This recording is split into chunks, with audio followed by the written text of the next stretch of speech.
Yan guys, nilalagay na.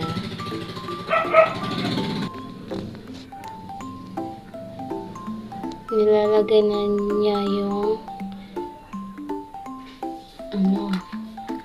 tawag nito. Tapos sindihan niya yung fluorosporous.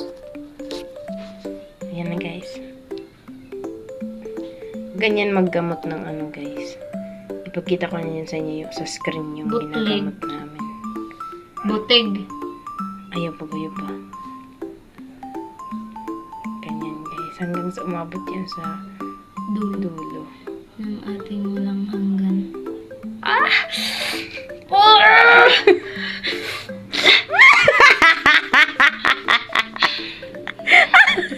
Hindi kinaya guys. Guys, tignan nyo na mula guys. So, maano na yan guys, mawawala na. Yung dito yun sa, niya pa. Saan na yun? Ay, ito guys, yung ganyan. Yan yung ginagamot namin. Yan. Ganun lang maggamot guys. Simple lang.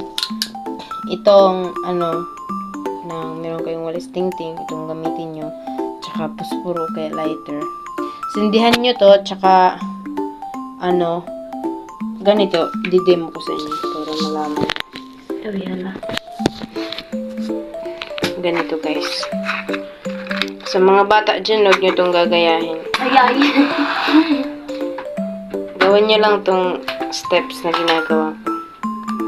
Huwag mong gayahin, pero gawin mo ang steps na. Hindi, yung mga bata, sabi ko. So, ganyan guys. Ganyan, pag mataas na yung pwede yung patayin, tsaka ganyan nyo lang hanggang sa mawala yung apoy. Shuy. So, ayan na. Ito na yung kinalabasan. Yan. Then, putulin nyo. Ayan. Putulin nyo yan. Tsaka ito, ilagay nyo sa yung, yung tawag yung butik sa amin yun. Ilagay nyo lang, example dito. Tapos, pag nakatayo na yan, pwede nyo nang sindihan. Tsaka, magkukusa yan na bababa dito sa nyo. Yung gagamatin yung yung butik.